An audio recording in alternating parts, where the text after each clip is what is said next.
This is, it seems like our first day at school, which is really tomorrow, but it's today.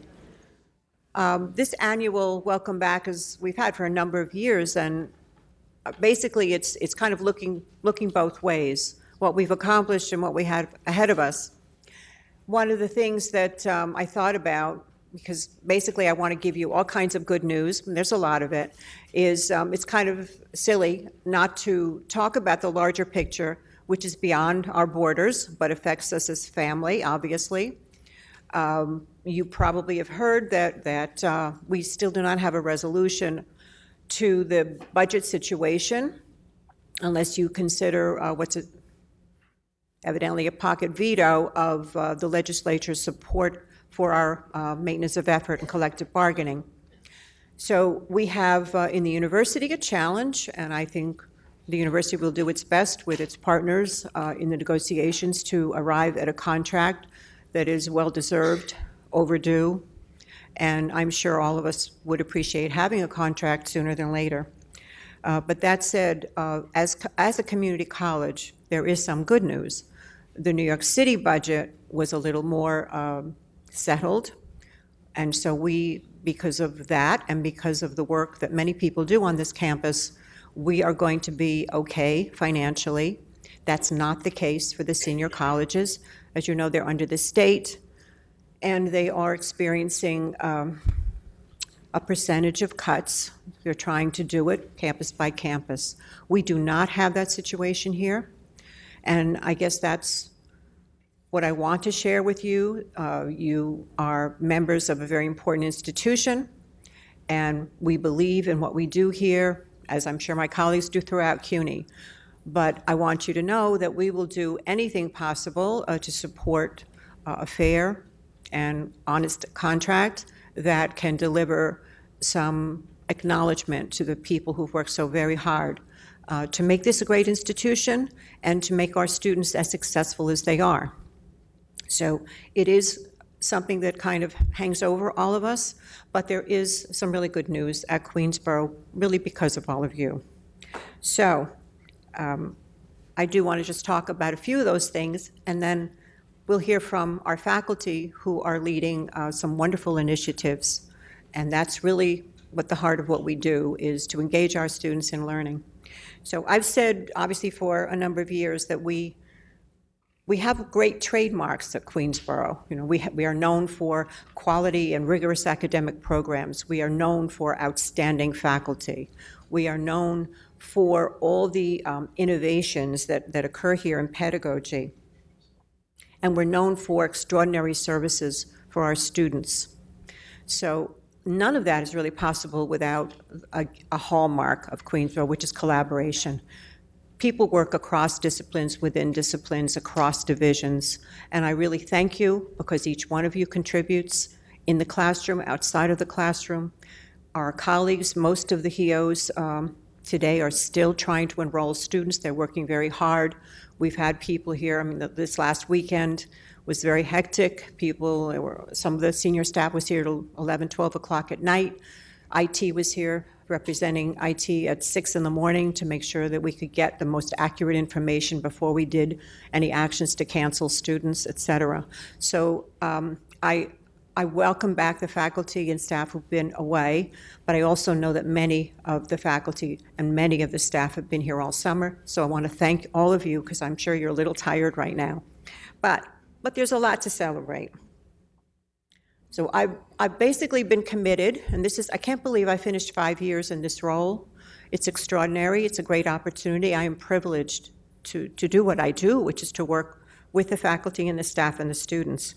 And I am committed to a strong and engaged faculty. I'm committed to a student-centered learning environment, and I'm committed to partnerships with our community resources and our communities in the Queens area, New York City area. And so that has remained what I've kind of tried to focus on. It's amazing when you can kind of identify things and just stay with it, all in all. But I'm joined in these efforts. I couldn't do it, obviously, by myself. So I just wanted to let you know some of the people here who really lead this campus through being parts of the administration and leaders of our governance groups. And I just want to introduce them and I thank them in advance, but the ECP, or the executive group, is represented. We have a Vice President Hodge, who leads the student affairs with Brian Kerr, Laura Bruno, and Ronnie Lucas, and they have been at the forefront of our enrollment management effort to enroll students. We have Rosemary Zins, who's our Vice President for Advancement, and of course the Office of Sponsored Programs Grants is under her, along with the Kupferberg Holocaust Center and the Performing Arts Center. Liza Larios, who is our Dean for Labor Relations, is obviously part of our group. Dean Steele, that's how long I've been here. Vice President Steele, who works with Dr. Corradetti and Ian Beckford on strategic planning, assessment, and institutional effectiveness. And Stephen DiDio, who's our Executive Director of Communications, and he's done a great job with all of that and telling, again, your story and our story. Vice President Bill Faulkner, who is the administration finance guru, as it were, with George Sherman, Mark Carpentier, David Wasserman. Joe Pantaleo is our Chief Diversity Officer. I want to thank Academic Literacy again, because we really were grateful that they allowed her to serve in this role, and she's been amazing to facilitate the search process, and heaven knows we have a lot of those going on here, so thank you. Mary Jane Shaw, who's our Title IX officer. We were the first college in the City University of New York to have a full-time Title IX officer. Unfortunately, it's a very deep and complex situation. We offer resources and for faculty, for students, for staff, and she will be helping us educate ourselves about this sort of thing. And of course, academic affairs, led by Paul Marchese, and he's put together a wonderful staff as well. Denise Ward, who works with all the pre-collegiate programs and workforce development as vice president. We now have, I think, 15 collaborative programs with different high schools. The goal there is, of course, to make students very ready, academically ready, and to ensure that they do choose Queensborough when they decide to go on, and that seems to be working. Glenn Birdie is the Dean for Academic Operations, and he is basically helping us with all the financial questions that come up in that academic area, which represents like 70% of our budget. So it was important to have somebody very competent in that role, and we're glad he's there. Bruce Naples, you know, the ACC, he's just been wonderful. We also were very fortunate, and Paul will tell you a little bit more about them. Dr. Sandra Palmer, who has just joined us as our Dean of Faculty. Her first day was yesterday. And Dr. Kathleen Landy, who is the new director of CETL. Janie is now a professor over at Gutman. She went there for that experience, and we're happy for her. And of course, Meg, who is now a member of the English department faculty. So Kathy Landy will be taking over the duties of CETL and working with the faculty leaders you'll meet soon. We're also appreciative of Margot Edlin, the interim assistant dean in academic affairs, and Linda Reisman and Andrea Salas, who really are on loan from their departments. I appreciate it so much, and they help us out in the Office of Academic Affairs with a variety of areas. So that represents, if you will, the chief administrators, but we have other not administrators, but governance leaders in the college. And certainly I can't ever be here in front of you without saying thank you to the department chair people. They are an amazing, amazing group of colleagues, and I want to thank them. I'm not going to name them all, but they really have been wonderful in working with their faculty, with the students, and certainly in helping to advance their departments. There's the Faculty Executive Committee, which is representing the faculty, and I'd like to introduce them. Philip Pecorino is the chairperson. Philip, want to wave? Thank you. And Edmund Klingen from History. Wilma Fletcher Anthony, Student Affairs. Anthony Colios, David Humphreys, Jenny Lynn Ma, Alicia Sinclair. And I appreciate the collaboration that we've had over the years, and I expect that we will work together on an issue or a topic that we'll talk about a little bit later. The Academic Senate is kind of our legislative body, and they are represented by a steering committee. Peter Bales is the chair. Peter. Dr. Emily Tai is the vice chair. There you are. Dr. Joel Kuzai is the secretary, and Professor Jeff Schwartz is the technology officer. We also have, of course, a chapter of the PSC, and our chapter chair people are here. Let me see, Dr. Lana Zinger is the chair, and Julian Stark is the vice chair. Mike Cesarano is the secretary. Maria Mercedes Franco is the grievance officer. George Machida is the HEO rep. Phil Pecorino, Charles Newman, Susan Jacobowitz, and Clara Weingart are officers at large. And finally, our partners in the student body, which would be the elected Board of Student Government. Ricky Paniotti is here. Let's see, Ms. Chukwa, we're not, there you are, thank you very much. Okay. Tulasha Tapa, welcome. And Miriam Hira, hello, thank you. And we really appreciate our partnerships because you participate in every process that we have here in terms of strategic planning and some of the things that we do as a college, the initiatives, certainly the Senate, you're representing the students there. And so I appreciate that service. Well, we begin this year with 398 full-time faculty.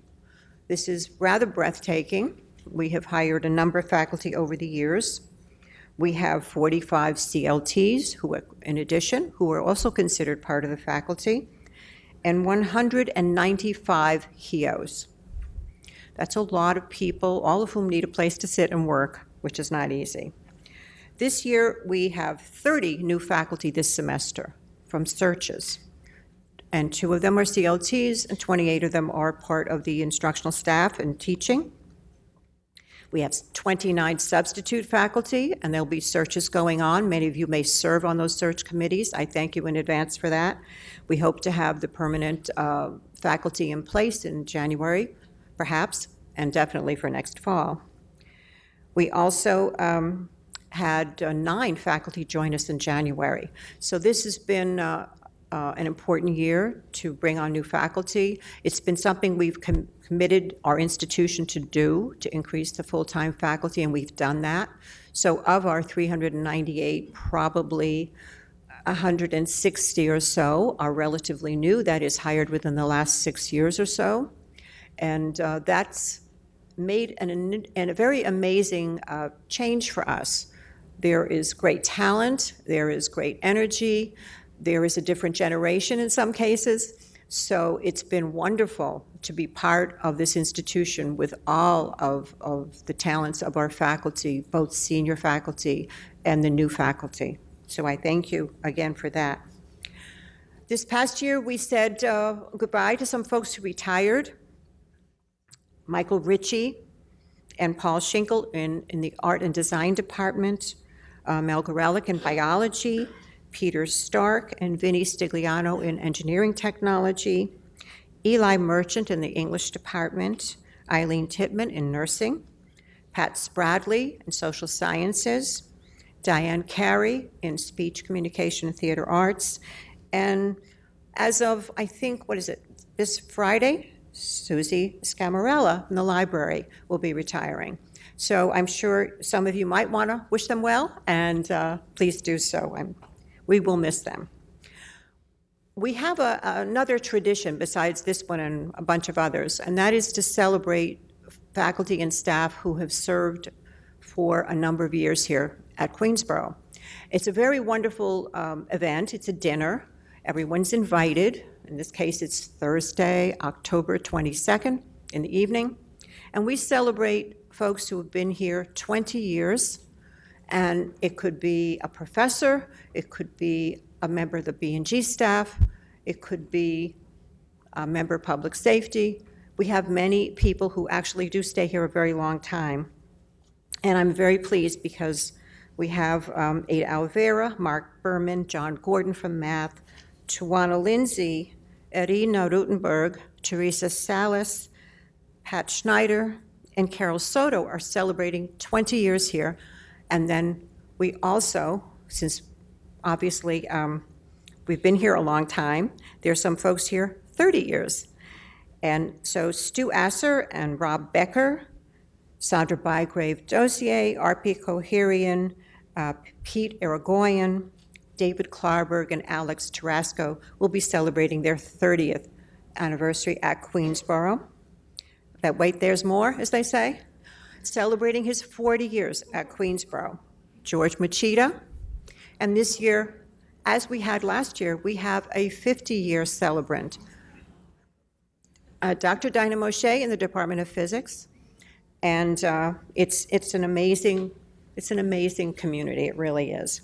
We also celebrate adjuncts who've been here for 20 years continuously. And so I hope you'll all join us. Everyone's welcome Thursday, October 22nd. It would be great to see you all. It's a great night because people really, I think, express what Queensborough has meant to them and their memory of it all through these years, which is kind of wonderful to hear. So we have enrolled students, and we're still enrolling students. We expect to be around 16,000 students by the time we're done. We still are registering students. Freshmen and transfer students have appointments through the next couple of days. So we should have somewhere around 3,400 freshmen, new students. We've put a lot of emphasis on transfer students because they help us enormously with obviously courses on the bubble and the upper division courses, and we'll have over 1,000 this semester. And we, of course, of that 16,000, 2,000 of them are high school students who take college courses while they're in high school. And that is, they'll be enrolling, as they usually do, when their classes start in about a week or so. So it's quite a group. It is, as you know, we're primarily a transfer institution. Our largest programs are liberal arts, business transfer administration, and criminal justice is now number 3. Liberal arts and sciences is number 4. We're very well known for that. And most of our students do want to go on, whether they're in an AS or an AAS, they go on to university. And we graduated 2,000 students this past year. But what I find a little breathtaking is that almost that many transferred or left before they finished a degree. And that's a shame because there are many opportunities for students who hold the degree as transfer students at senior colleges, and they certainly benefit from your teaching. So if they could stay there and get the degree, there is much available to them.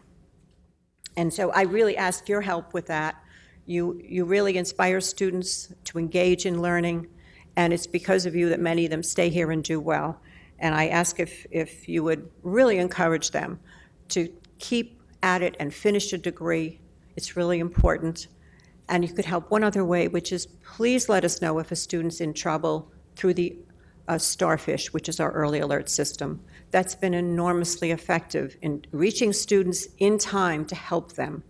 And of course, you can also say kudos, which many students appreciate, knowing that you've noticed them.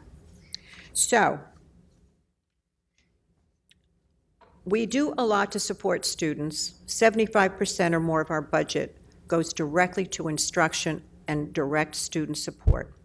We invest heavily in our faculty, in our students, and I think it's really a mark, again, of Queensborough. We give out, in terms of scholarships, almost $300,000 a year in scholarships. We also benefited from the STEM waiver program. Mayor de Blasio allocated money to the community colleges in CUNY. We used that money, and this summer, over 1,055 students participated in the STEM waiver, meaning they took one or more classes this summer for free under the STEM waiver. We had a 99% completion rate with that group. I know that really.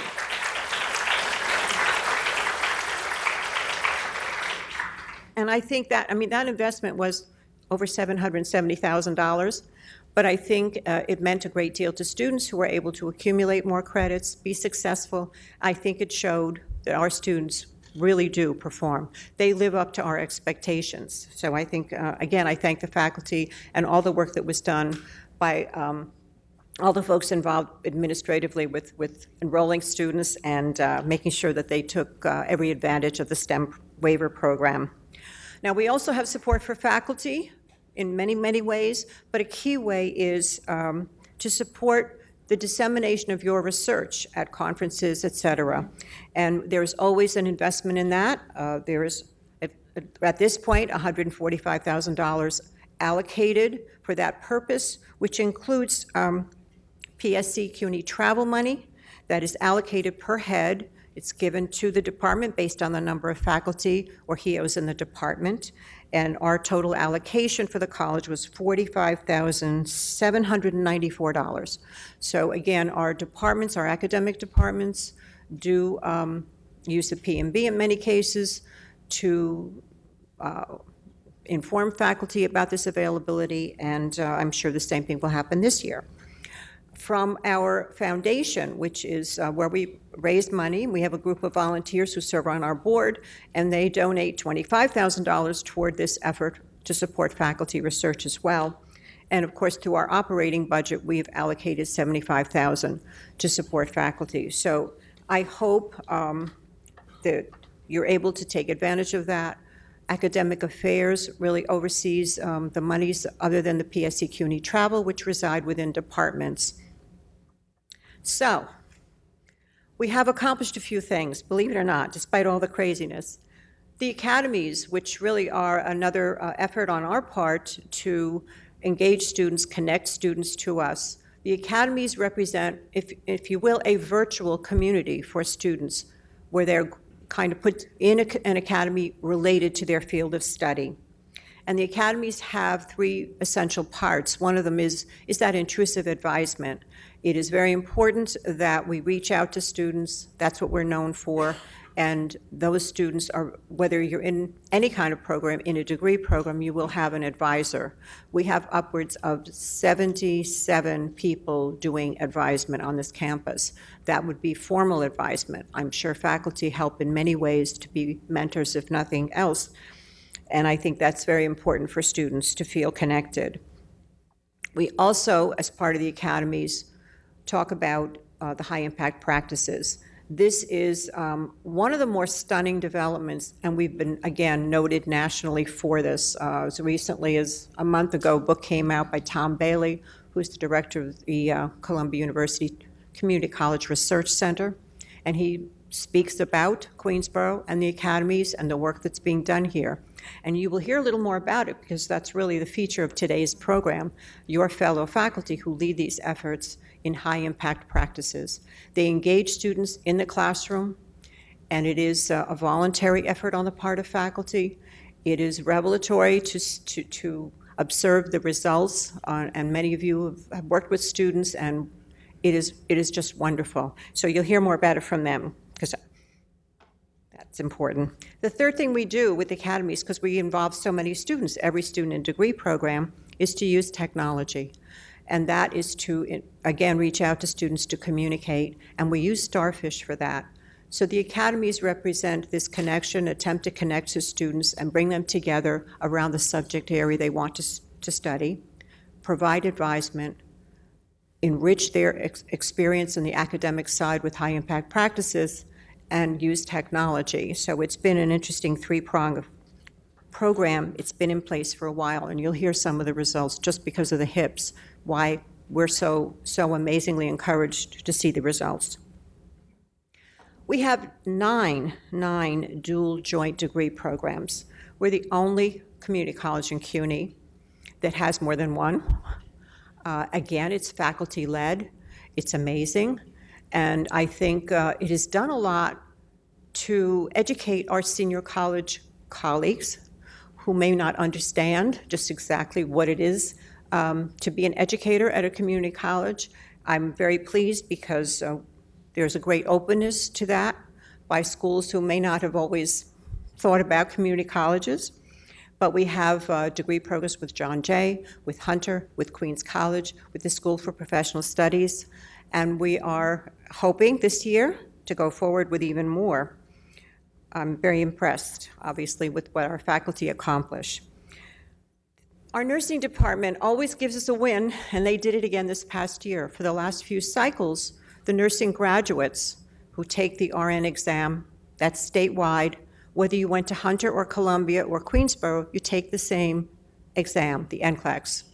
And again, Queensborough graduates scored the highest in the university. In the university.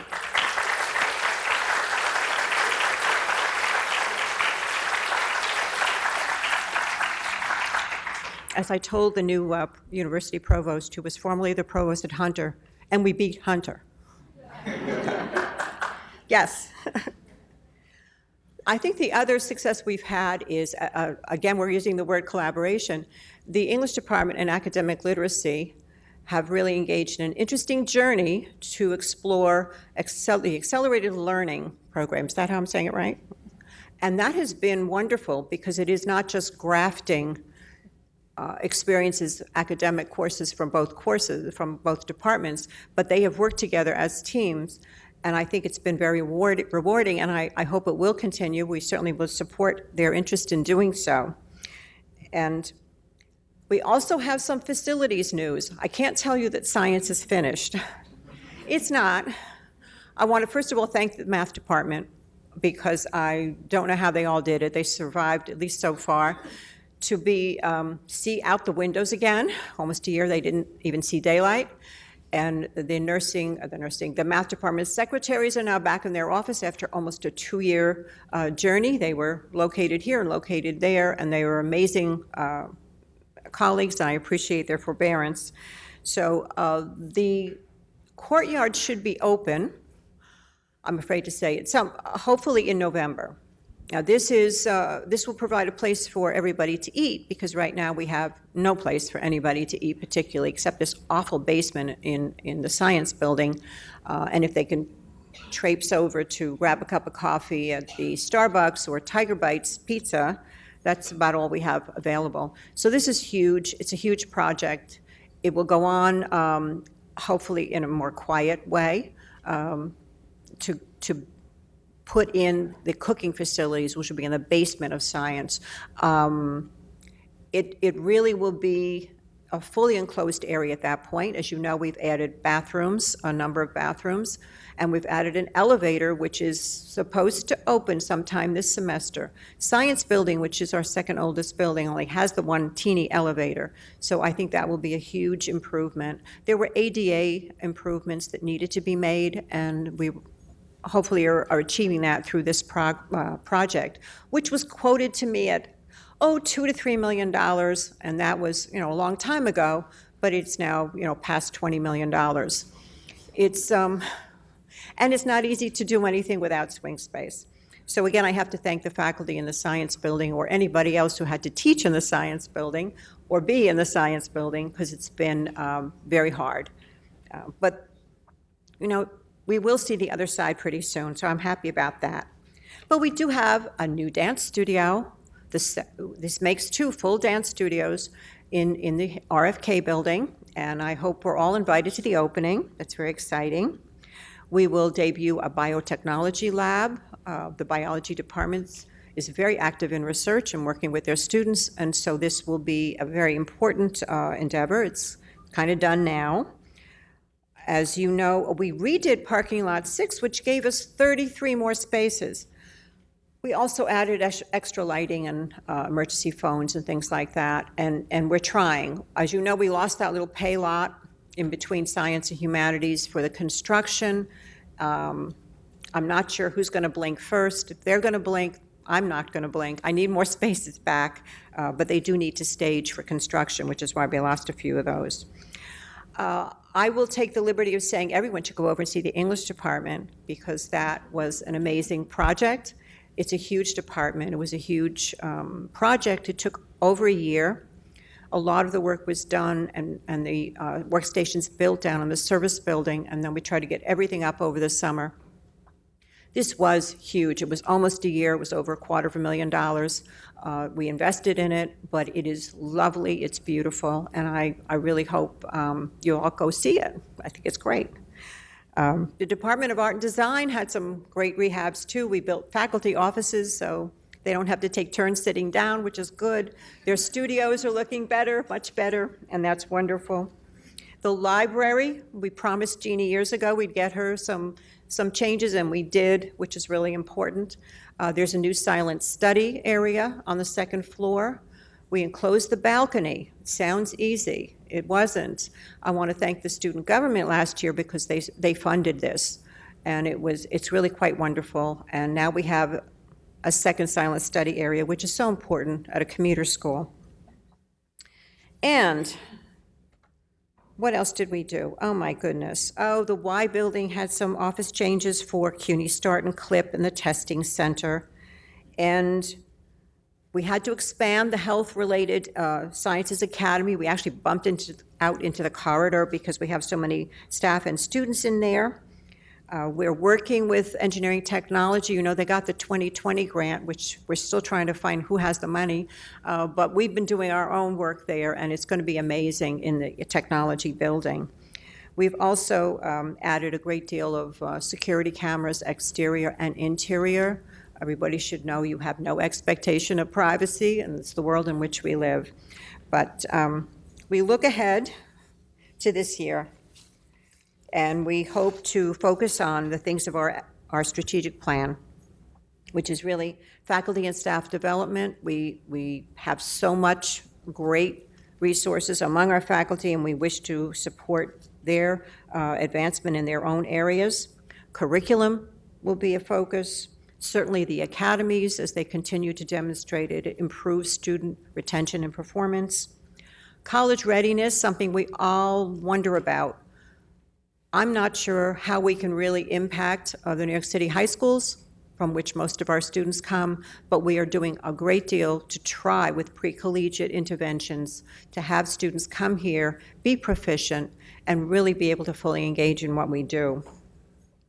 And certainly technology will be important. This year there is a committee that works on the 5-year technology plan, and it will continue its work. There was a brief hiatus in the summer, but that will go forward and be presented to the Senate sometime this year.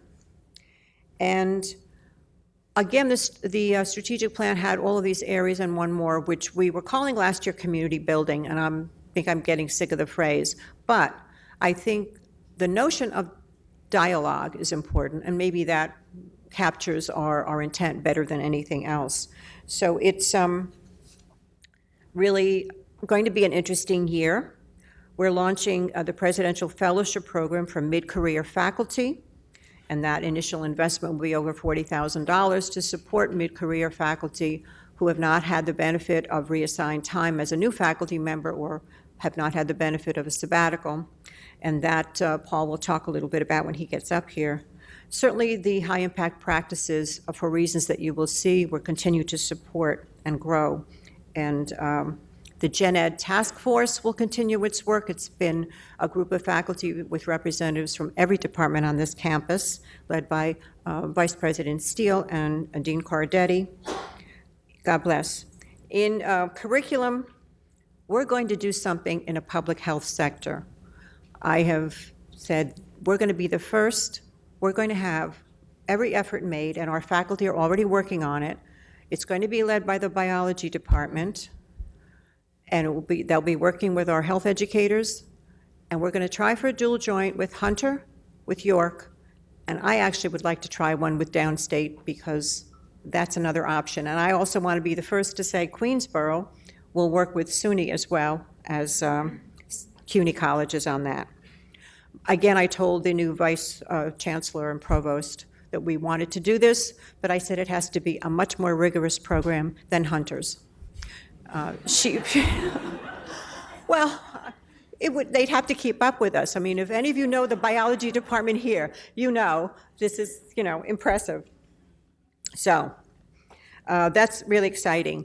Our performing arts, visual and performing arts programs in art, in music, in dance, and in theater are working on national certifications This is a huge, huge effort, and each department has been working, its faculty have been working on this for several years. It's major. I've described it as trying to go Division I. There are very few community colleges in the United States that have this certification, and we're going to do it. But it's an enormous amount of work. That's why we're working so much on the facilities in these areas, because that's what we can do as a college administration. But it's the faculty who are doing massive amounts of work to really demonstrate all the strengths and the potential that they have here. So we all have to give them a hand with that, truly. There will be a mission statement review. Every 10 years or so, it kind of does make sense to take a look at our mission statement, which is pretty good. But we have a committee of, I believe, 13, with 7 faculty and representatives from the alums, from the HEOs, from student affairs, et cetera. So that group will be working this year on a mission statement and perhaps ratifying the current one or modifying it, however it comes out. We're also going to put a renewed emphasis on pre-enrollment services. One of the things we've discovered is we need to get to students when they're first allocated, because if we wait to talk with them after they've taken a placement test, sometimes we find they're in difficult circumstances. So we will create a resource unit to basically work with students who've been allocated so that they learn 3 important things, really critical things. One is they must learn how to plan financially, because they need to understand how they'll pay for college through financial aid, through, I think we have 7 ways to pay, literally.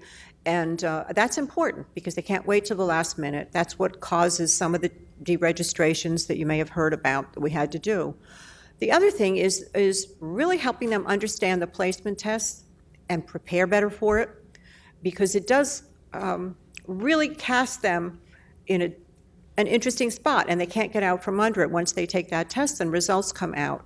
So we really need to get to them ahead of time. That's assuming that these tests are valid, which I also said to the new provost. She may never come back here again, but it's kind of important. And the third thing is that high school and college are different, really, and so they need to understand their own sense of responsibility and to really get in their heads that they have to be here. As I try to say to students, you went to school for 180 days in high school, but here you have 8 weeks, and you don't have class every day. So you may have missed 20 days in high school, but if you do that here, that's over, you're over. So we really need to get them to focus on these things ahead of time to try to prevent some of what's going on in terms of drifting and the young and foolish syndrome. Nobody wants to see that. We also want to really strengthen services for students who want to transfer. Our students transfer. They go everywhere, and when they go with a degree, they really have a lot more opportunities. They have each one of the senior colleges in CUNY now has scholarships for community college graduates. They finally caught on that the private schools do that. So we really want to strengthen that as a resource unit, and we will be doing that hopefully this year in the next couple of months. And I think the last thing that we'll look forward to is basically having a conversation on experiential learning. So I will be have reached out to our governance leaders, the department chair people, the FEC, the Senate Steering Committee, because there is now a mandate for experiential or applied learning to be provided, those opportunities to be provided to every student in the City University of New York. Now we have 273,000 degree students in CUNY. So we're going to have to be pretty interestingly defining it. So I think our task as a college community, I want to talk about it as early as possible because the timeline that has been set is rather tight. So I would like really to hear the kinds of thoughts that faculty have with the purpose, because we've all been some of us have been in CUNY long enough to know you're not going to prescribe things particularly. But what we can do are basically raise questions, point out things that everyone should think about as the university crafts this effort. And there is a task force. I did volunteer to serve on it with some other colleagues from CUNY. It includes faculty, and I think it would be very interesting to have the conversation, but I want us to have it at home here, and I can take back your thoughts to the larger group. And we'll try to put that together. I'll talk with everybody involved, hopefully in the next few weeks. Okay. And we have received some monies from legislators, so we're going to be able to do much more in terms of renovating science labs and renovating LB16. We're going to create a faculty development studio so that it's a multi-purpose room. Speech and theater students can use it, faculty can use it to develop some of their instructional materials, et cetera. And that was courtesy, actually, of one of our state senators who granted us money. And we also have the chemistry department received a grant also for its instructional labs, and we'll be working on that. So we hope also we're going to need a new telephone system. Oh, I can't believe this. So we have to try to figure out how we're going to do that. And we're going to talk about the athletic track, if we can keep everybody focused. So we have lots of things that we hope to accomplish, despite all the kind of uncertainty and unhappiness that may be just outside our door. But we have a lot to celebrate, and I admire your energy and your persistence despite all this. Our faculty have received incredible numbers of grants. I will put I'm not going to list all the names because almost every department, 15 out of 16 departments, have faculty who've won grants this year. That's unbelievable. 39 PSC CUNY grants this year for Queensborough. We have a Fulbright Scholar grant. Dr. Kaur in biology, as we speak, she's in India, working with other faculty there on pedagogy.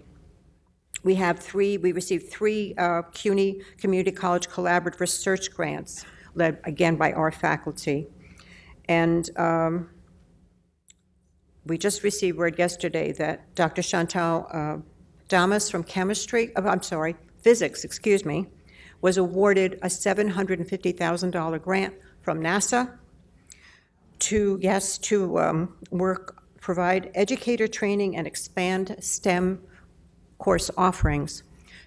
Only 5 were given nationally, and I really congratulate Dr. Damas. She is an amazingly talented person and has been relentless in pursuing grants, and it has obviously paid off. We really celebrate with her, and she has a number of Queensborough faculty as colleagues on that effort. So I would say I'd take questions, but I'm almost afraid of them, but that's okay. If anyone has any questions. Otherwise, I would like to introduce Paul, but seriously, if there's any question, I'd be happy to answer it. That's my cue to be quiet. So I'd like to introduce Paul Marchese, and he will take the rest of the program over, and I'm truly awaiting my fellow faculty on the high impact practices. So have a wonderful, wonderful term. And Paul, it's all yours.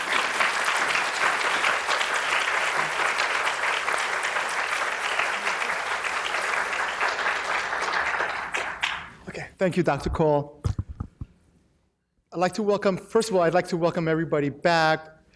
I was about to say, I hope you had a productive summer, but I know you had a productive summer. I keep in touch with a lot of the faculty, almost to the point of stalking them.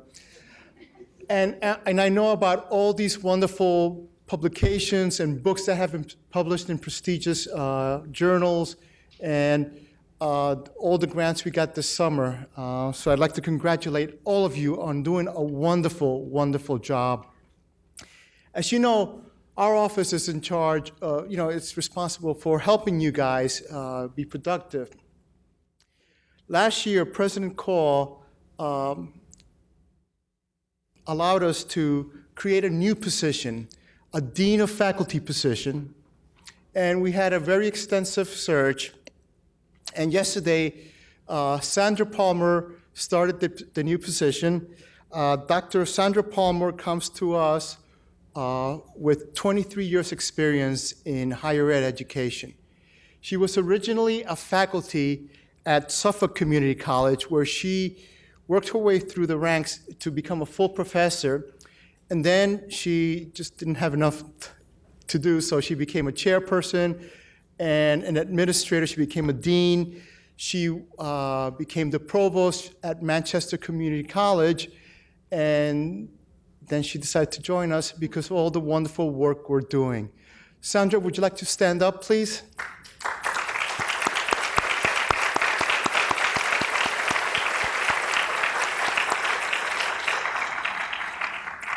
Dr. Palmer will be working with us, with the faculty, to help you in all the ways you've been just keeping up with. Okay. In addition, as Dr. Cole mentioned, we had 2 vacancies in the CETL. Janie Heineman left us for Gutman, and Meg Tarafdar is now in the English department. Congratulations, Meg. So again, we had another national search. And again, we were very, very lucky to have another wonderful candidate, Dr. Kathleen Landy. Kathleen holds a doctorate in education from Fordham University and a Bachelor of Arts degree in psychology from SUNY Genesco. She comes to us from Mercy College, where she helped run the college's Faculty Center for Teaching and Learning. While at Mercy, Kathleen served as the Associate Director of High Impact Practices, designing, developing opportunities for faculty, and coordinating efforts to pilot and seed multiple high impact learning experiences for students. Kathleen, would you stand up, please?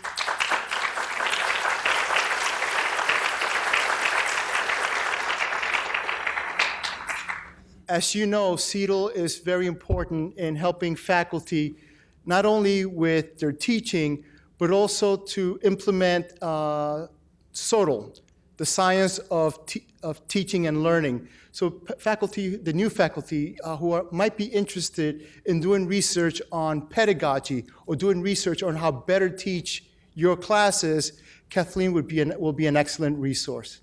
Thank you. Okay. In addition to Sandra and Kathleen, we still have our team together. Dean Glenn Birdie. Glenn comes from the business department, and he was instrumental in the STEM waiver initiative this summer. But you probably most know him for helping you with the faculty travel grants and the departments with their budget. So thank you, Glenn, for all you're doing.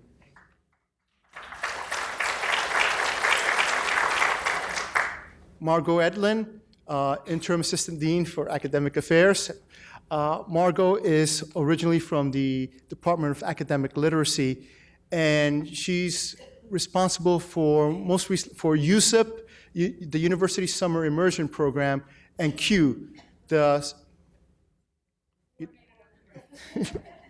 Thank you. Use the acronyms too many times.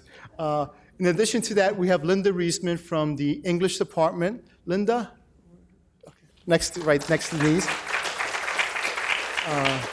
Linda will be working with the departments on new programs and articulations. And finally, we have Andrea Salas. Andrea? Andrea's from Health, Physical Education, and Dance, and she's been working on the academies and the high-impact practices. She's also been helping with developing the new public health program. So thank you, Andrea. Dr. Cole also made an announcement that last spring, we sent out an announcement that we have the new Presidential Faculty Fellowship Program.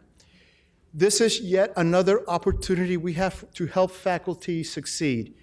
The Presidential Faculty Fellowship Program is designed for those faculty. You know, when you get hired, these new hires, they get 24 hours release time, and we have all these resources available for them. People that started before that did not have the 24 hours release time, and back then, we didn't have the OAA travel grants. So we thought that was a little bit, that certain people were a little bit disadvantaged. So in order to make up for that, we developed this unique program to help faculty who were in their mid-careers to help them along. So the program provides release time and additional resources such as travel and money for supplies to help you carry out your research. We will also pair you up with a mentor if needed to help work with you. So if you are interested in that, please contact me. I'll be sending an email tomorrow letting faculty know about it. The deadline for this is going to be September 8th. Okay, so we don't have much time. Okay. At this point, I'd like to turn the microphone over to Andrea, who's going to be talking to us about the high impact practices. As you know, the college has invested heavily on teaching and innovative ways to help students learn better. And the high impact practices were one of several initiatives which we put in a couple years ago to help promote student success. So it's faculty-centered, it's led by faculty. So at this point, Andrea, you want to talk a little bit more about it? Thank you.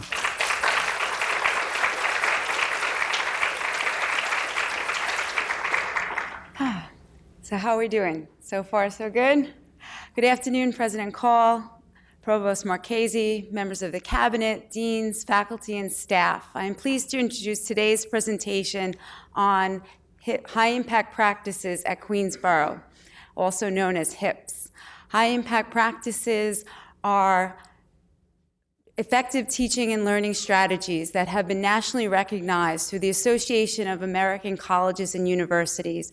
And they are designed to improve student learning and increase their engagement in their courses.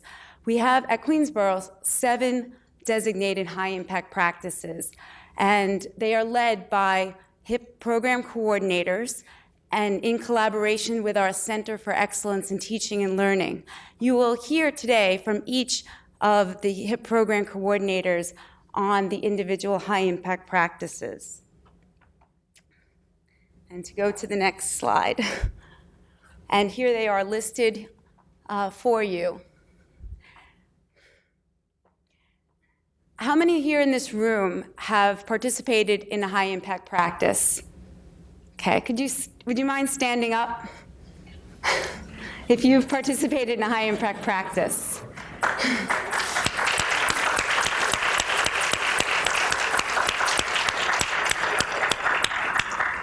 So high-impact practices at Queensborough is very prominent part of the Queensborough Academy's model for student success.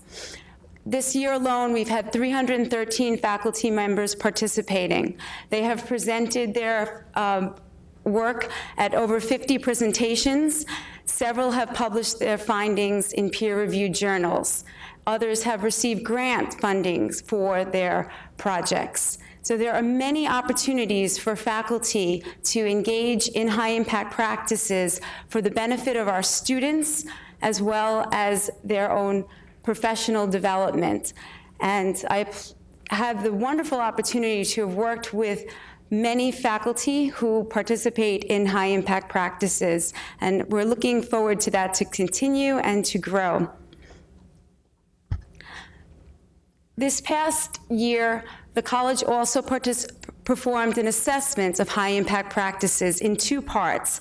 One part was modeled after the college's general education assessment that involved 34 faculty members participating. The second part was a measure of students' deep learning, which is a key attribute of high-impact practices. And you will hear about these findings from Dr. Victor Fischera, who is our principal investigator for the Academy's assessment protocol. At the end of the presentation, we'll have time for questions, and each of the HIP program coordinators, myself and Dr. Fischera, will be available to speak with anyone who has interest in becoming more involved in the high-impact practices. So at this time, I'd like to introduce Dr. Fischera.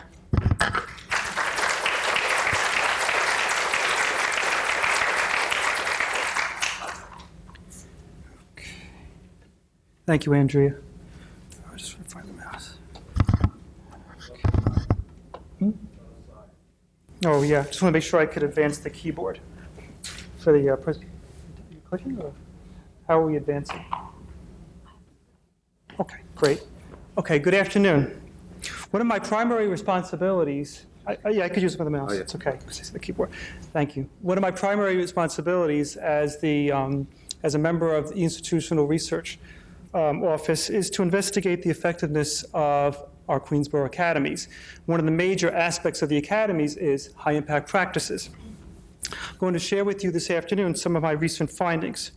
According to the literature on high-impact practices, well-implemented high-impact practices will affect students cognitively, emotionally, and also at a very social level. It enhances their interaction with themselves, with the faculty, other people on campus, and even the community as a whole. Students are actually encouraged in many ways to think in ways that actually enhance the way they learn. And this is usually through deep learning. Given all of this, there are many expectations of how our students will be benefiting from the high-impact practices. Now, according to literature, it takes sometimes some time for the high impacts to have an effect. Not always just one course is sufficient. Usually it's multiple high impacts over various semesters. But I found on campus some evidence where we can find higher academic performance, pass rates, persistence rates as opposed to dropping out, connectivity, building a sense of belongingness and involvement with the college, learning skills, improved ability with study skills, and their interpersonal skills would be enhanced. So over the last 5 or 6 years, I've actually found within even one semester, with just one course, this is pretty extreme given the literature nationally about HIPS, because usually they just have soft outcomes. I found hard outcomes, higher pass rates, higher persistence rates, particularly in English 101, English composition, and general psychology, especially with SWIG and the Common Read, found tremendously higher pass rates, going from 80% non-HIP to 91 to 94% in a HIP section. Remedial math and learning communities is one area with much higher pass rates, higher persistence in a wide variety of courses within academic service learning, learning communities, and the common intellectual experiences. All students involved in these courses having lower dropout rates, either looking at a half a year or 1 year later, they're still remaining here. And that begs the question how and why. We see they enter a course with HIPS and we have beneficial outcomes. What happens in between? What's the mechanism? And so that's where we get to an assessment of implementation. We're looking at, instead of summative research, looking at outcomes, we're looking at formative research foundations. So it begs the question, what happened? What is unique about a HIP class that actually engenders these types of effects? Basic way of looking at implementation at the very start, this is spring 2015, is the level, the scale. And the scale is tremendous. These are 5,793 unique students. In other words, if a student took, say one student took 2 writing intensive courses, they were not counted twice. So that's what I mean by unique students. An enormous, this is out of 15,200 plus students enrolled in spring 2015. 5,000, almost 800 are enrolled in HIPS, the majority being writing intensive. But the numbers have grown tremendously over the years. By the time our students graduate, they've encountered HIPS multiple times. This gives us an idea of scale of operation. What we did during the semester, saying now that we have the scale to make a really large survey study, we asked students about, on a 5-point Likert scale, some assessment trivia, it's pronounced Likert instead of Likert scale, from agreement to disagreement, how their deep learning experiences occurred during these classes. We asked HIP students and non-HIP students. We have a control group. So over 750 or so students in HIP classes and over 300 to 400 in non-HIPs were asked questions about deep learning and what they experienced in the class. Here are some deep learning statements. The course required you to make judgments about the quality of value information. This is your classic high-end evaluation type question, high-end on Bloom's taxonomy. Class activity or assignment, this course required me to work with classmates, the teamwork type aspect. Class included at least one assignment requiring me to put together concepts and facts from different sources to create new ideas. This is, again, high-level deep learning, high-level within taxonomies, synthesis type of task. So we asked students, in your course, were you encouraged or required to do some of these things, high-order cognitive tasks? General findings were really outstanding that students enrolled in the HIP sections, 80% to 90% agreed or highly agreed or strongly agreed to these statements. And the variability in the responses was consistent with what I expected amongst the different types of statements. There were 13 statements given. Not to say that in the non-HIP sections, deep learning didn't occur, but it occurred at a much higher level in the HIP sections. We also asked an outcome-like question, how involved you are with QCC. HIP students and non-HIP students, higher levels of involvement in the HIP students. I'll give you some details of comparisons of agreement levels between the groups. So one of our deep learning statements, class activity, assignment, of course, requirement work, the evaluation question. Within the HIP group, 81.5% agreed to strongly agreed. Within the control group, non-HIP group, 63%. Tremendous differences. In surveys, usually you're going to get something between 60s and 70s. And with another deep learning, the one about working together, 92.4% within the HIPs, 76% non-HIPs. Again, we're seeing with the non-HIPs, we're still finding that deep learning is happening. Deep learning is happening on campus, over 1,000 students, but certainly much higher, at a much higher rate for the HIP group. I'd like to add that, just to be precise, these are all HIPs were part of the group, were assessed except for writing intensive. We wanted to take a closer look at the newer HIPs, and also the writing intensive made up about 75% of the respondents, and that overshadows the results. So we wanted to keep it to a select group. We actually even pushed the survey results to see, what about the students who just strongly agreed? Usually you can't do this, but since so many students strongly agreed, we were able to look at these numbers. The ends were significant, and about half of the HIP group strongly agreed about the course requiring them to make judgments about the quality or value of information, and about a third agreed in the non-HIP group. And then here's our outcome question about involvement. Because we expect through HIPs that students are more engaged, they'll have a greater sense of connectivity, belongingness to the campus. So we asked, my level of involvement with Queensborough can be best described as, these are the results of students who said high or very high, HIP groups 51.8, non-HIP 41.7. And I did a subgroup of about 105 multiple HIP students who had 2 or more HIPs, and that was 58.2% were highly involved. So we're seeing a nice progression, nice trends, and positive outcomes. These questions were a little bit, there's prompting happening. So we said, let's give an open-ended question, which had minimal amount of prompting, to see what the students' feedback would be about their experiences. So Dr. Beckford and I ran a qualitative analysis of about 733 statements that the students gave, lengthy sentences. They really contributed a lot. We formed categories of the responses. The question was asked, please explain how you've benefited from your experiences with high-impact practices this semester. And these were the accounts within the categories. The top category, most frequent responses, was basically about gaining knowledge, learning. They were able to absorb more content in their class. There's the academic cognitive side. And then at the social side, number 2 became more social work with others. It was amazing how many students said, I feel a bit shy, I'm in a shell, I really didn't feel confident about speaking out, and being in this class now brought me out, and I really, really, really enjoyed it. That was actually one of my unexpected findings, was that so many students talked about enjoying the class. They said it was fun. They actually just said, I like being in the HIP class. I like these experiences. I liked all these different activities. Indeed, they're being engaged. And you see a wealth of other types of areas where they responded to apply their knowledge, learning new perspectives. Some of them said, I found new insights about myself. And many also talked about feeling challenged, working harder. I studied harder because this really engaged me. It really made me feel motivated. And they literally used those words. So all these results were really encouraging to show how implementation of the HIPs is really happening. We've really grown over the years. So that's pretty much it for the findings, and our next presenters will be the faculty HIP coordinators who will be sharing with you their particular HIP perspectives. Thank you.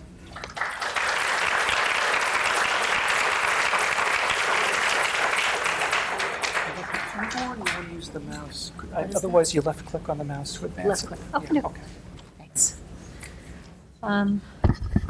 Hi, I'm Sharon Ellerton, and I'm very privileged to have been involved in academic service learning now since 2009. This is one of the high-impact practices that's been on campus for a while. It started in 2006. Josephine Pantaleo, the director of service learning, gave it birth, and it's been a fabulous experience for me personally as a practitioner, and I'm very excited to present it to any of you who don't know anything about it yet.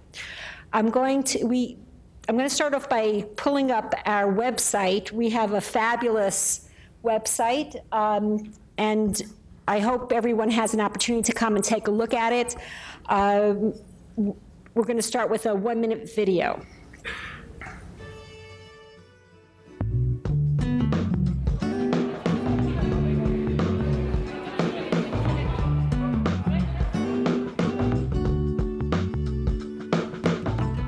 We made it real. Like, we said, okay, like, this is, like, you have to answer to New York City Audubon, and we're saying the standards now. It's not just Professor Kemmerer that's saying the standards now.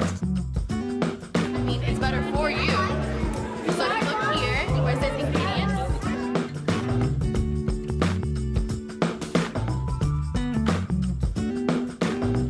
We've become much more science-focused, working with anatomy and physiology, obviously, so it was really a gap that we needed to have filled, and this has been a great partnership to help us fill that science and technology gap.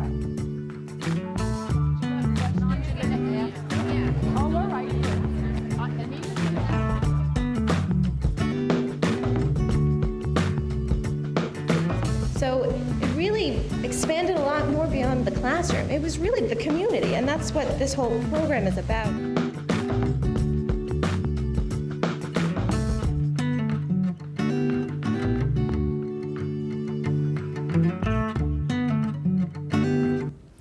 If you want to access this website, it's very easy, just qcc.cuny.edu/service learning. And there's a wealth of information here. I'll talk about that in a moment. But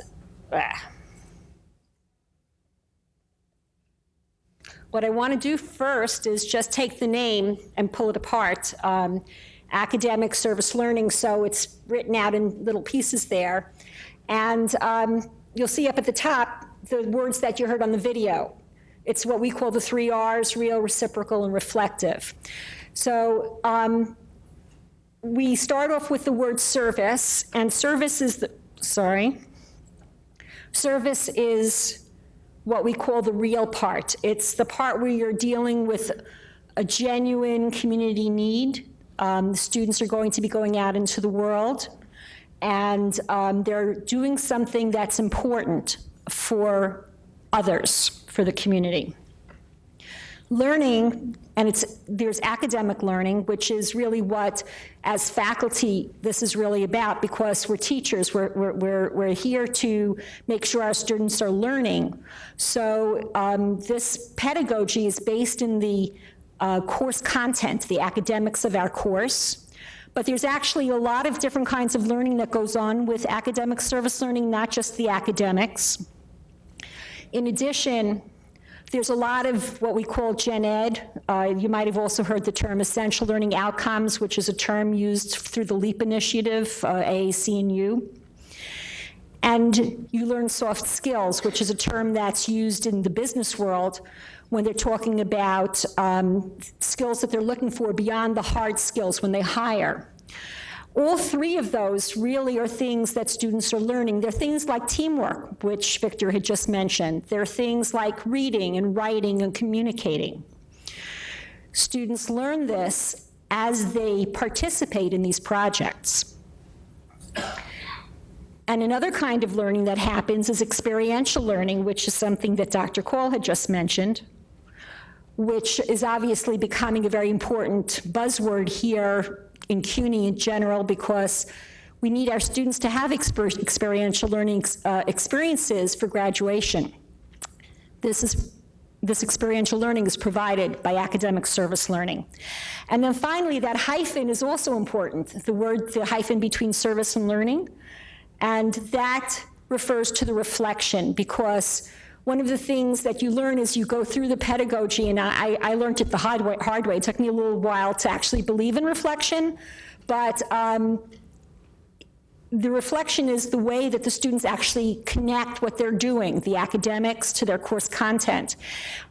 We need to make sure that they understand how their project is not just service, that it's also learning and helping themselves, and that's the reciprocal part of it.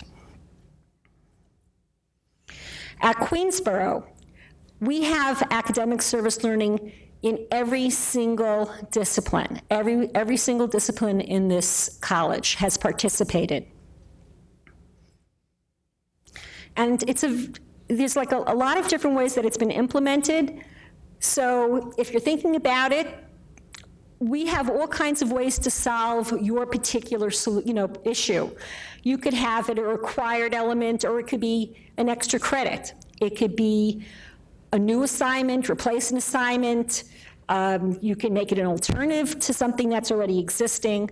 It could be a one-time event. It could be a multiple event, multiple times where they're doing it. It could be direct service, indirect service, even online.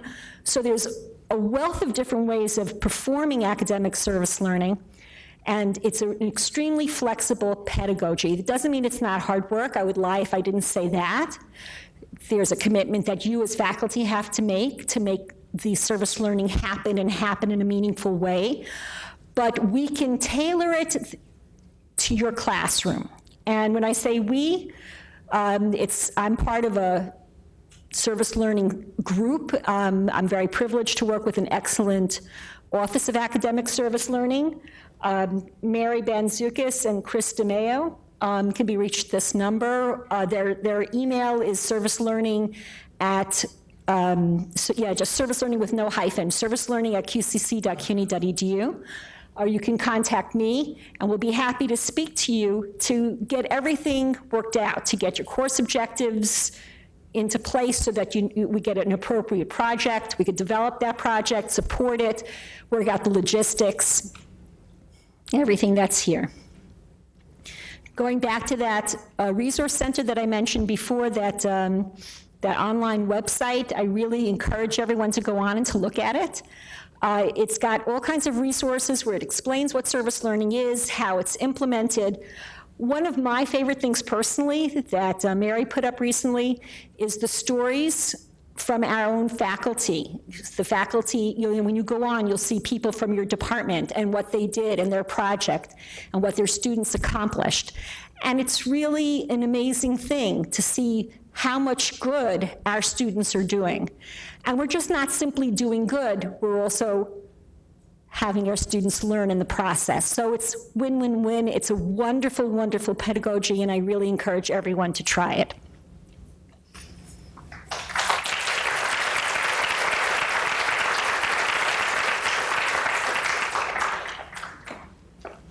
Good afternoon. I'm Kathy Wentrack. I'm in the Department of Art and Design.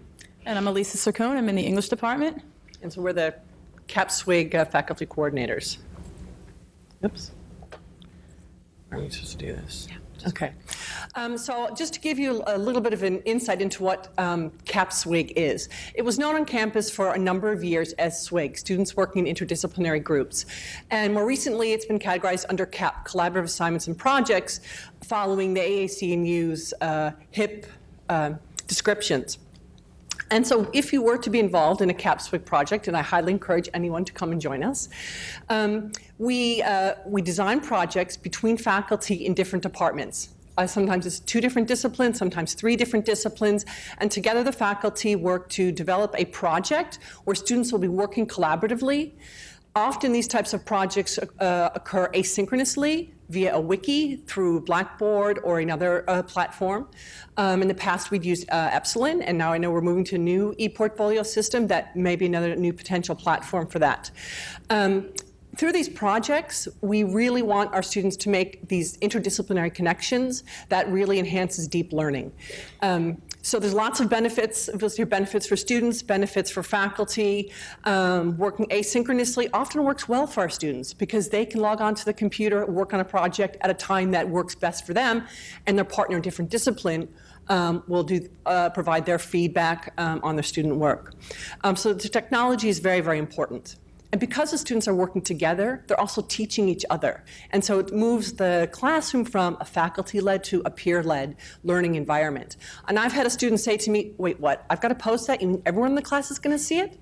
I said, yes. I mean, does that mean that you worked harder for your fellow students than you might for me? Like, there is that sort of sense of responsibility to your fellow classmates.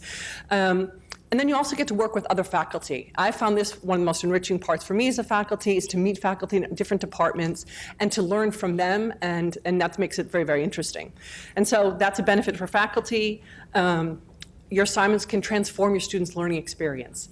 The SWIG types of projects can be structured in a very different way from a traditional writing a paper, and that students, through some of the projects they will do, they're often digital projects, either a collaboration on a wiki or perhaps through a digital story. That is a different way of expressing what they're learning.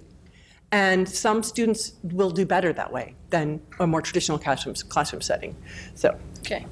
So what we have next is a visual here that describes our reflection cycle, which, as Sharon mentioned earlier, is also integral in the SWIG program that we take part of. So we ask students to come to the table with some prior knowledge and to let us know what that is before we launch a project, and we stop and pause throughout the semester even, not even just throughout the project itself, but to sort of step outside of the box and think about what it is that we have been doing all along and how that will then maybe transfer once we are out of the course and beyond. We are working with different disciplines, and the idea is to get students to integrate that knowledge between the two disciplines in order to produce something, whether it be a digital story like Kathy just mentioned, or something that we share on the wiki space, which is part of that social pedagogy circle that you see there. We use the wiki space in Blackboard. We also use the ACC services, and they support us with different forms of different software for students to produce digital projects. And ultimately, at the end of the semester, when we ask them to do their final reflection, it really is amazing to see what some of the students do come back and say about what it is that they've learned and to what extent they are able to make connections, whether it is between, I'll be showing you something later in a few minutes, about between speech and biology, or English and speech and English and biology, or nursing and perhaps English as well. So I'm just going to click down and show you here that this is our procedure, particularly when we get involved with collaborating between the two courses, or three in some cases. We like to use, again, like I said, that platform of Blackboard, and the students will leave comments to one another or offer assessment or even peer editing. If you're in an English class, we do that on the wiki. If we are doing a digital project, we often get involved with production because it is a project that we do need to produce. So that's the various software logos that you see there. And then in the dissemination process, as Kathy mentioned before, ePortfolio is a great place to put a major project. The students find that they are very proud at the end of what it is that they've done. They are a little overwhelmed at the beginning. They think, oh, this is more work. I can't believe this class has this. But at the end, they're so glad to have done it, and they are so much more well-versed in the subject matter, whatever it might be. So whether it is on a website, which I know Kiki Bias and Barbara Lynch have also produced on Google Sites, they had their students, as a result of a Common Read project with the Henrietta Lacks book that we did 2 years ago, they posted a lot of their work on a website. We've kept it also within the confines of ePortfolio here on campus, or even Blackboard. So there's many different ways that we could show off the work that the students do. Actually, I'm going to explain a sample assignment that I do with Jean Mann in the English department. We call it our scavenger hunt project, and I have screenshots from the wiki and Blackboard where the students' exchange happens. So we developed a PowerPoint that has objects from art museums that are on display in New York City. And then it gives them a big selection, 45 objects. And his students go through and they pick out the object they want to write about. They write a descriptive essay, and this is in English 101. Then my students go back and they have to read the description and find the object that matches it. Then my students do a research paper, a more traditional art historical research paper, and then they post that in the wiki alongside the descriptive text by the English students. Meanwhile, each of the students we've paired together are also giving each other feedback on their papers, saying, oh, I like this about your this insight, or what about this, or, and so they get to really read how another discipline is looking at that same object. And then one step further, Jean's students then go and they wonder about, they pick something in that art object that makes them really wonder, whether it's about a cemetery. This is a Bosch painting. If they want something about that, know more about that artist, or maybe they want to learn more about landscape painting, that they go further to develop something that sparked their interest. They post that, and my students again respond to that. And then, of course, at the end, we have our reflection on the whole experience, which really brings out what they've learned. So, and I've actually ran into a student last semester. She was like, oh, you're Professor Wentrack? And, oh, I love that project I did in Professor Mann's class. It was so much fun. And when you hear that, you know it really engages the students. So, Yeah, absolutely. Here's an example of what a wiki would look like. A screenshot of a very textured, if you can see from where you're sitting, the fonts are in different colors. That's because this was the result of a three-way partnership between English, biology, and speech. So in Kiki Bias's English class focused on the written portion of the project. Barbara Lynch's speech class focused on the audio that the students were producing because ultimately this led to a digital project. And Ursula Gobievska's class in biology evaluated everything for its accuracy from the science perspective. And the students took turns leaving things for one another on the subjects that came out of, again, at this point in time, it was the Immortal Life of Henrietta Lacks. This is part of the Common Read semester again, which gave birth to all sorts of ideas, no pun intended, right, to share on the wiki space. This is a screenshot of just a reflection that one of my students wrote at the end of a term. Really, their feedback is the most genuine and authentic feedback that you're going to get. So if you craft your reflection assignments to speak to the kinds of things that you're hoping to get, then you will often get that sort of result back. And they frequently comment on how, yes, this was difficult at first, but I'm glad I stuck with it, and I like the challenge, and I'm so glad I achieved this great thing at the end. And I think that pretty much wraps it up. Right, so here's our contact information. We'll be outside of the auditorium after, and you can come and talk to us. We have some handouts that has more information, okay?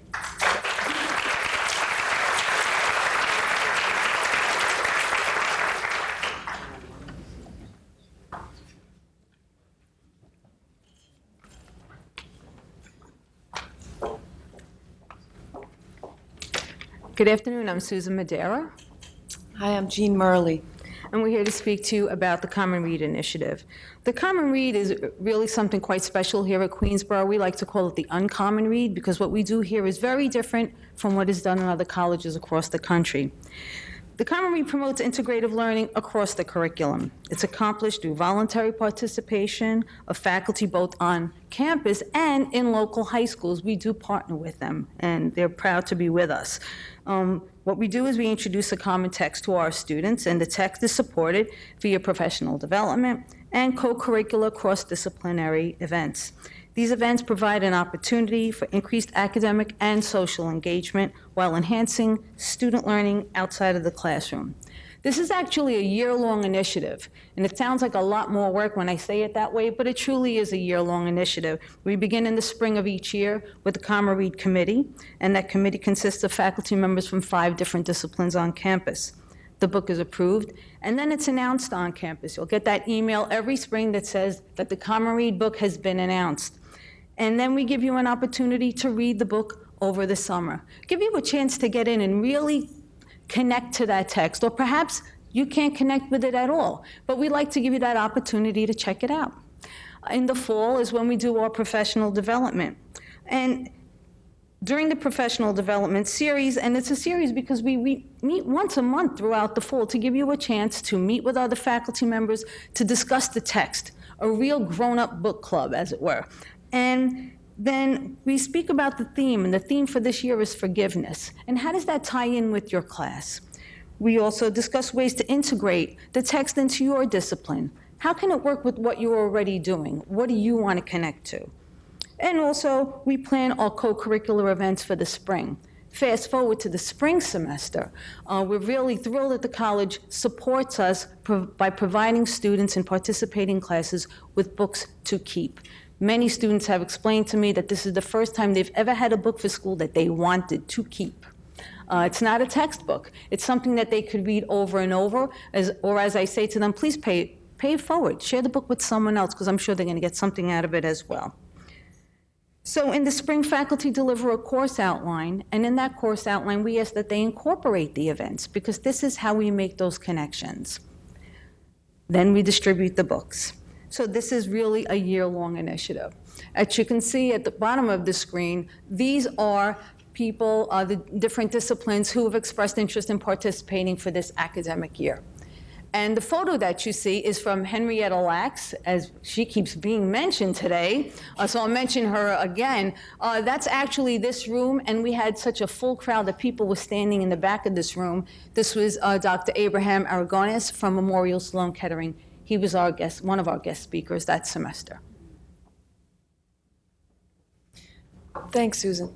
So I hope that this year's book will create another experience like that, and I think it will. You want to advance the thing? Thanks. Some of you have read our book for this year's Common Read. It's called Picking Cotton, Our Memoir of Injustice and Redemption. And I've taught this book I teach it in my English 102 classes, my Introduction to Literature classes. I teach it as narrative nonfiction. It's a true story, right? And I have universally heard only good things from students about this book. They love it. They absolutely love it. Last semester, I had a student in this room come up to me after an event here, and he pulled the moth-eaten, dog-eared thing out of his backpack. I had had him the semester before, and he said, I carry this book around with me, and I keep rereading it because I love it so much. The book begins with a horrible crime. A young woman is raped in her home in July of 1984. She identifies her rapist as a man named Ronald Cotton. The young woman's name is Jennifer Thompson. Ronald Cotton is convicted of the rape, and he goes to prison. 11 years later, DNA proves that Ronald Cotton is not the rapist, and the real rapist is identified as a man named Bobby Poole, who was coincidentally in prison with Ronald Cotton. So you have this situation where Jennifer Thompson is confronted with a horrible mistake she made. She identified the wrong person as the perpetrator. And you have Ronald Cotton, who you might think he would be tremendously angry, embittered, enraged at Jennifer, at what she had done. Jennifer and Ronald have become friends, and they have written this book together about how they have bonded through forgiveness. Ronald was never angry at her. He was angry at the system that wrongly convicted him. And Jennifer had to confront her forgiving herself for making such a horrible mistake and putting an innocent man behind bars for 11 years. So they travel the world. I would love to see them come here. Speaking about this book, telling their story. They wrote the book with a co-writer named Aaron Torneo, who helped them to shape their narrative and to tell it in the best way possible. It's a first-person narrative. So first you hear from Jennifer, then you hear from Ronald, then you hear from them together as they narrate their growing closeness, their relationship, their friends. They live in North Carolina. They see each other frequently, and they go on speaking engagements around the world, talking about their experiences. So, like I said, this book, students really, really respond to it so positively. They love it. I know as an English professor how hard it is to get people to read, right? This book, students will pick it up and read it in one night. That might be an exaggeration. It's a little long.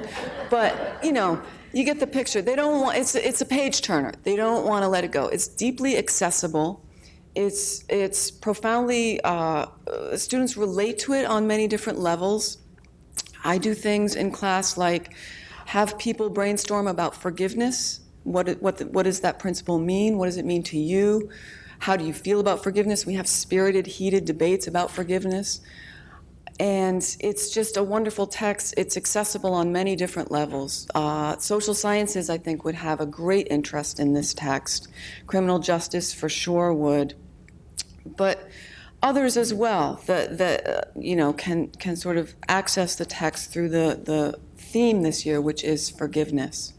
So our first meeting, do you want to go over the meeting, or am I doing it? It's right there. Is Wednesday, September 9th from 12:10 to 2 p.m. At that point, we're going to do a bit of a going over the text, getting ideas from people who have read it, introducing the text to those of you who haven't read it.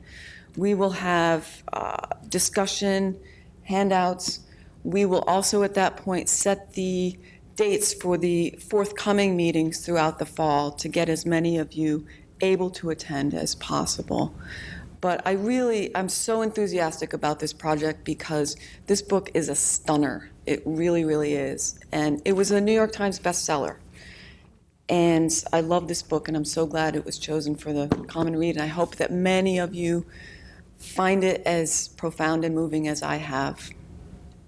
Thanks. Thank you.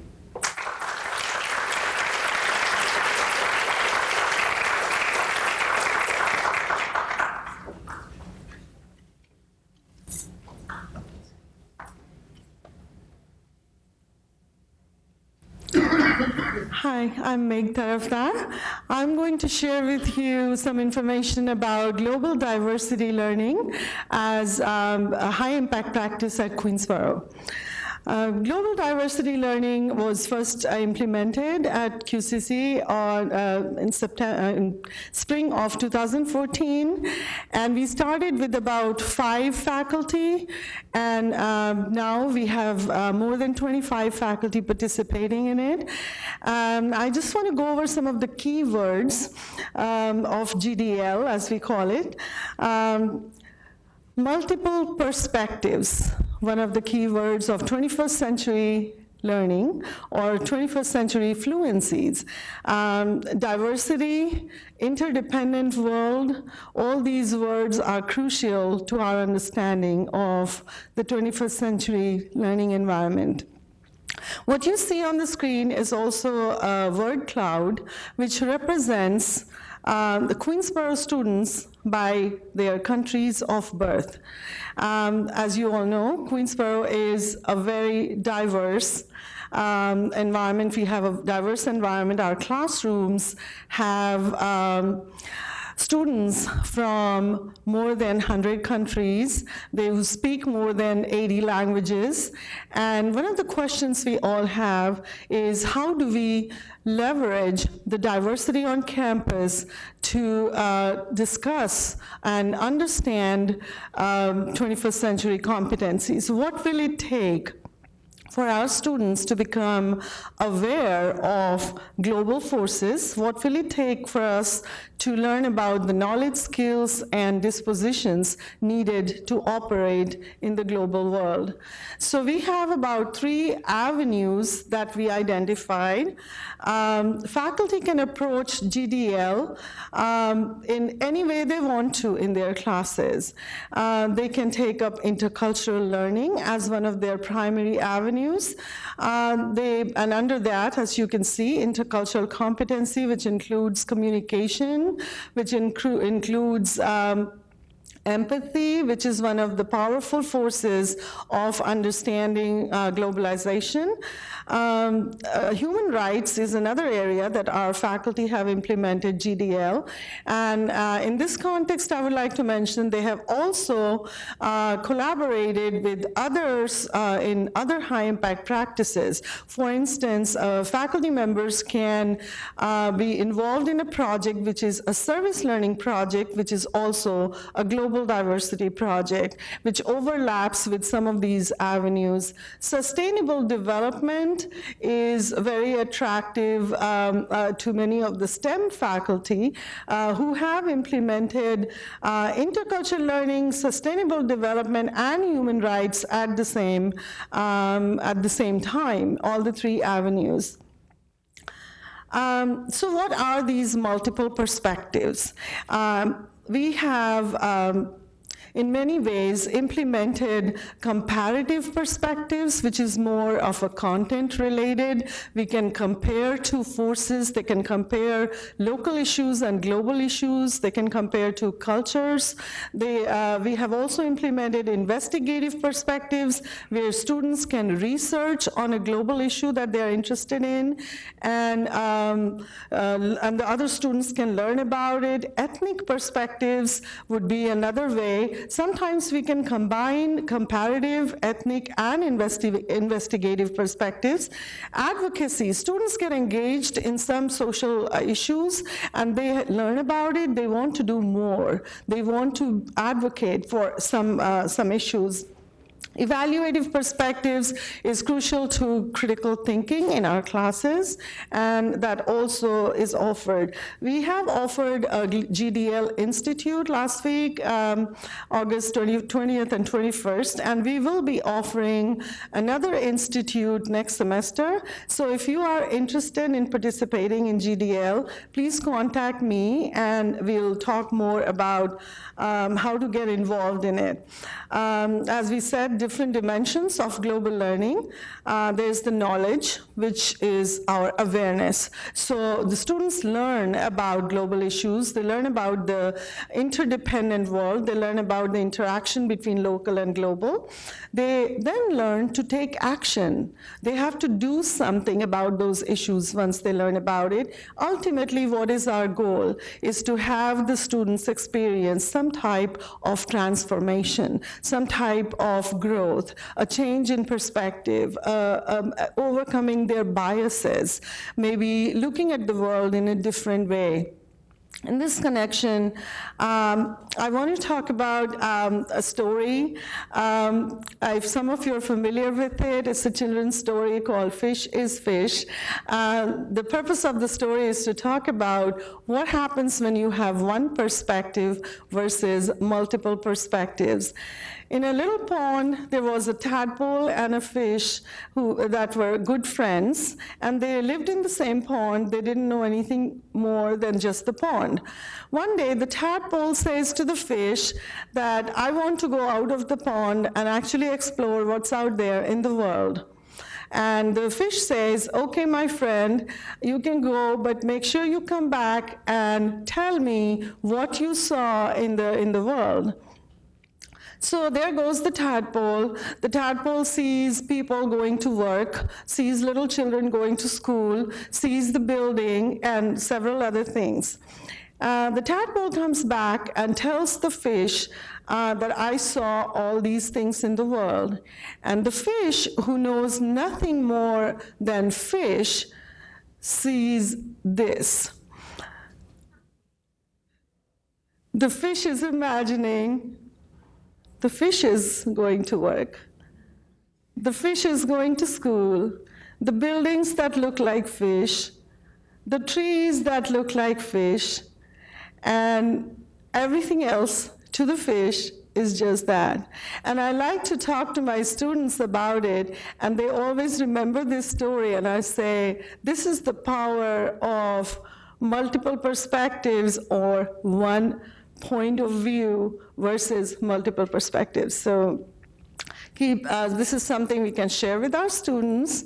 The goal of 21st century learning is for our students to know more than the one thing that they know in their local context. They need to know more about the other ways of looking at it. Thank you.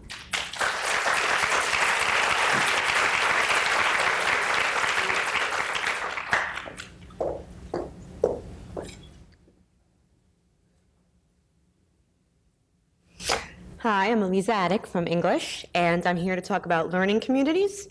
I like to think of learning communities as a really good tool for some of our underserved students who might be English language learners, people who are first-generation students in their families, students who are employed full-time, many of our students are, or students who might be developmental learners. And I think it's a good tool for them because it requires so much integrative learning, right? Because the key characteristics of learning communities is that you have the same group of students who are registered for 2 courses or multiple courses, but the 2 courses in the learning communities have the same student population, but they're in 2 separate disciplines.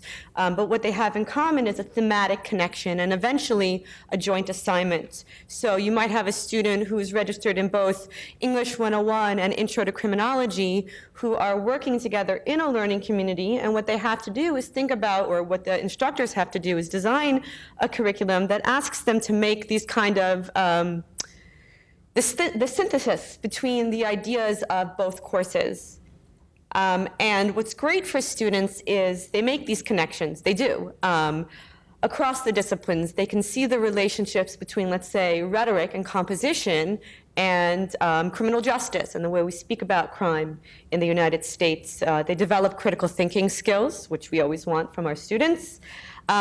Because it's two classes in a row that they have with the same population, they do develop more personal relationships with their peers and with their professors. And because there's a lot demanded out of these projects, they do become, I think, more intellectually mature and responsible. And then I think most importantly, what we want from college is not just them to come in here with the sense of, okay, I'm coming in to get some credits, to get some job. We want them to see college as this process of learning, not just a process of accreditation. And I think that's one thing that learning communities really encourage. So it's a wonderful thing for our students. We engage as faculty in innovative pedagogies, so that's wonderful for us. We can benefit from ongoing professional developments at an institution known to be an innovator in the field. We've had about 10 years, 15 years doing learning communities, so and we've really seen some good success. We can see faculty then present at conferences, come up with publications because this is such innovative pedagogy, and I think I skipped past it in the previous slide, so just to talk about the kinds of connections you can make. So if you are an interested faculty member, you don't have to come in this with a partner. You can be really from any department, and you can come approach me. My email's at the bottom, and I'll be outside if anyone has any interest. And what part of what I would be doing is looking to help you find a colleague to work with and to develop a course that suits your interest, your pedagogical interests. So. That's it. Thank you.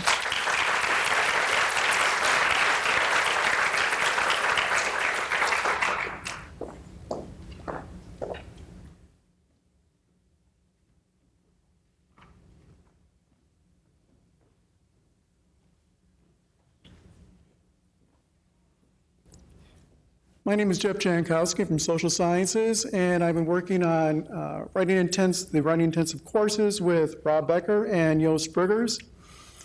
And just to say a few things about writing intensive courses, Queensborough has had a long history of writing intensive courses. Over the last 10 or 15 years, many faculty have participated in writing intensive courses, and as you know, 2 courses are required in order for graduation.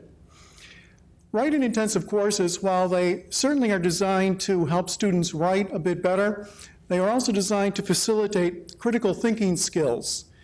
And certainly when you have a student who has not approached material from different perspectives or is not able to analyze and integrate information, these are important skills because writing is seen as a tool for learning.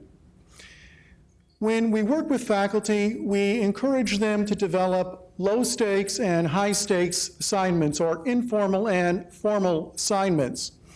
Both work together very nicely to help students not only develop critical thinking skills, but also in order to help them write a little bit more effectively.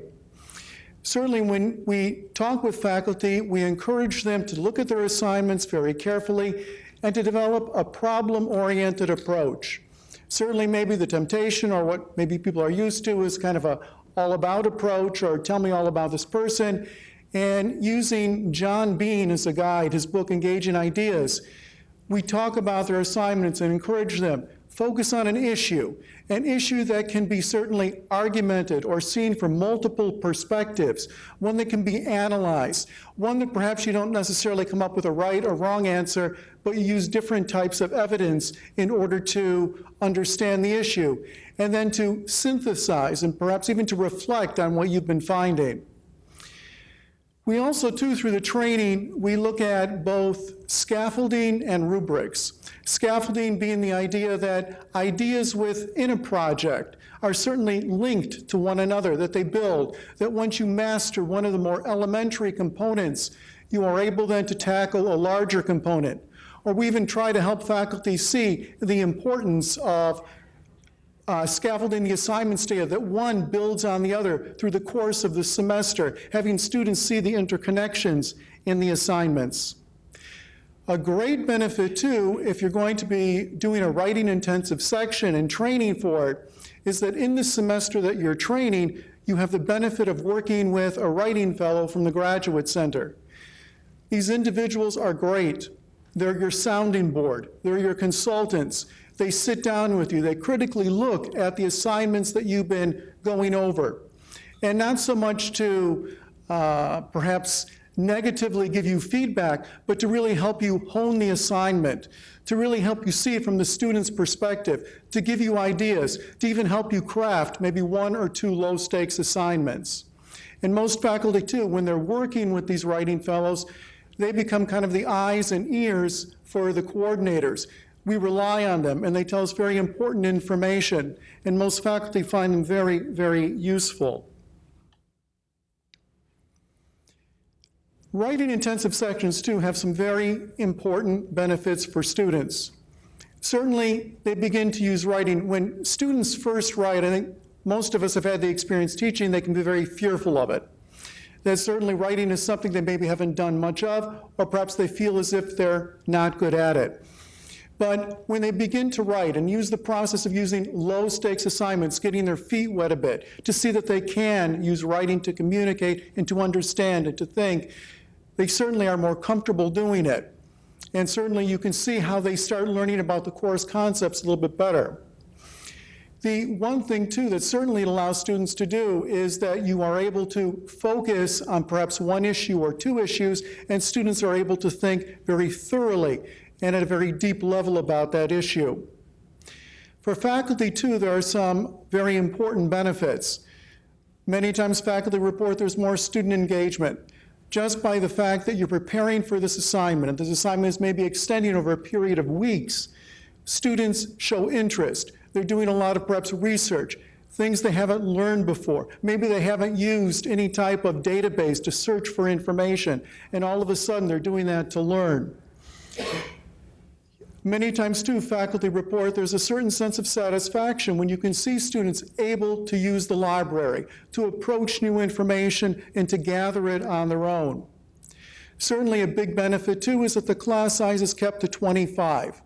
This is necessary because as the bylaws of the Committee on WITWAC of the Academic Senate mandate, students in these sections not only have to write about 10 pages of written work, but this work is to be gone over by the faculty, that you help students, you provide them ideas for revision, not that you do the revision, but you provide them the ideas for revision. Certainly another point too, when faculty train for writing intensive sections, we don't certainly pretend to know anybody else's discipline. Faculty are responsible for their own information. We simply try to help them craft the assignments and to bring the ideas of John Bean and many of his good ideas to bear on how they're forming the class and how it will play itself out over time. Let me mention, too, that for faculty we offer 2 modes of instruction. There is a face-to-face and on-campus workshops. There are 3 that extend over the course of the semester. And in addition to that, we also offer online instruction. For those faculty who perhaps teach in the evening or have prior time commitments, they can do the training online. So Rob Becker, Joost Burgers, myself, we'd be very happy to answer any questions after. And thank you.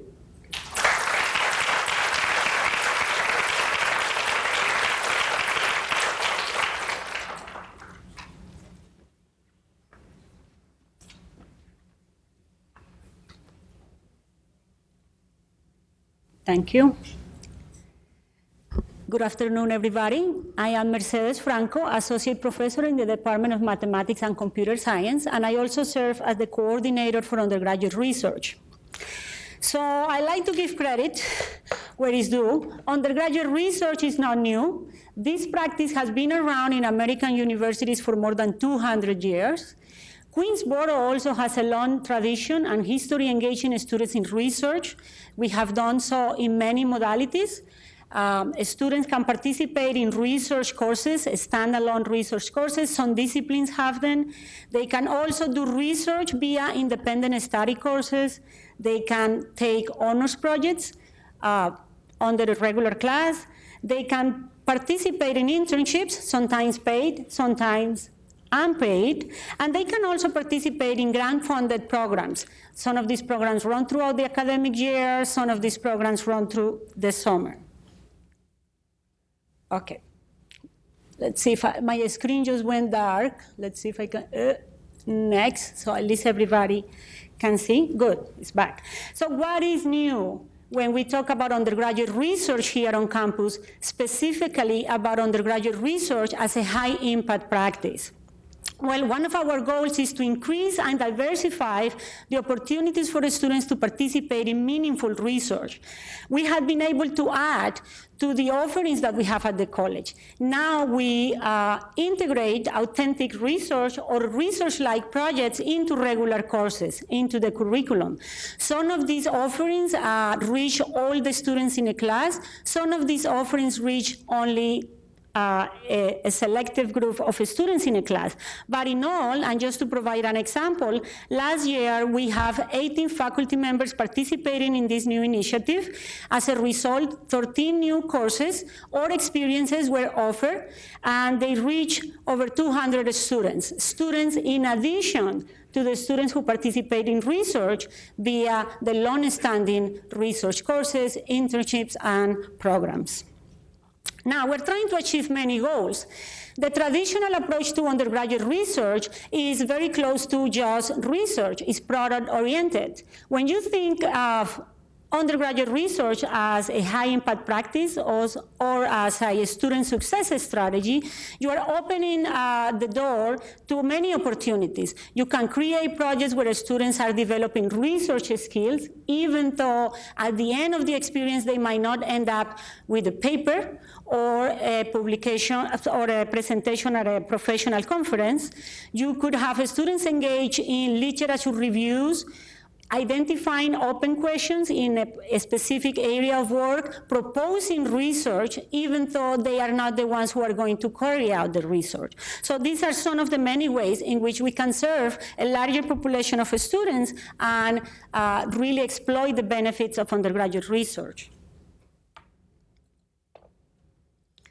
What else have we done? We are creating a new culture where those of us who come from a more product-oriented approach to research and those of us who are also interested in a student success or high-impact approach concur around an idea of a learning-centered practice. So we have developed student learning outcomes for undergraduate research that can be used across disciplines and across research modalities. Along with the student learning outcomes, we have developed an assessment plan that, again, is open to all research practitioners from different disciplines and research modalities. Faculty who join our initiative can be part of this assessment plan. They can develop their own assessment instruments, those that are really connected to their discipline and the project that they are bringing to the students, and they will be covered, for instance, with our IRB-approved protocol. So that is something new. So how can we help you? How can we help the faculty? I'm trying to talk right now to the faculty who are new at the college or who are new to undergraduate research. We have developed professional development workshops to assist you. We can help you to do research in your discipline. You can do that better than any of us. So the only help that we can offer is to take a research idea that you have and bring it down to a place where it is pedagogically sound, is going to be aligned with the student learning outcomes for undergraduate research, is going to embed research, reflection to enhance the learning in the experience. And it's just going to be feasible, doable during the time that you will have, whether it is a semester-long experience or a year-long experience. We provide through CIROL and the college, the institution, stipends to recognize the time and effort that you will put into this. We will bring you opportunities to assess your own practice, as I mentioned before. By being part of this group, there is a large group on campus who is very involved with this practice. You're going to learn about what others are doing it, how they are doing it, if there is any other funding. You're going to gain a lot of insights to further your own research agenda. You will have opportunities to get engaged in scholarly work in your own discipline, as well as in the Scholarship of Teaching and Learning. And in general, because we're just starting as an organized effort, there is a lot of room for people to take leadership roles and to do a great service to departments or the institution. So I'm gonna stay here with the other HIP coordinators answering questions. I also have handouts. I can talk in more detail about what others are doing, which disciplines are involved, etc. Thank you.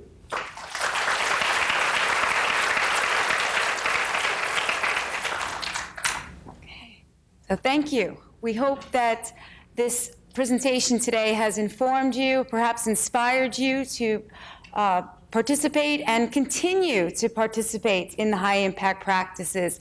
I would like to ask now for the HIP program coordinators to please come up to the front. So please come up, and as well as our CETL director, Kathleen Landy, please come up to the front. Okay. So that we show this is a team effort, and we thank the administration for their continuous support for this effort. And Victor, please come up as well. So this is our presentation to you, and if there's any questions, we will take gladly, and for any of us, we will gladly take them at this point, at this time. Yes.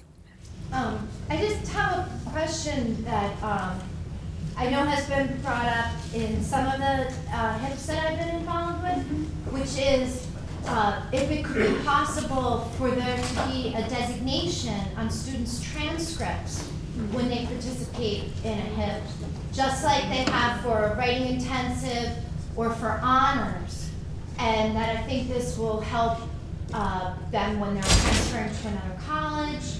It will also help represent their experience here at Queensborough better, and also for the reputation of our college, to know and to see all the students and all these deep learning experiences that they're going to bring when they transfer. Thank you for the recommendation. Yes. Anyone else? Is there anything else that President Cole you'd have to mention?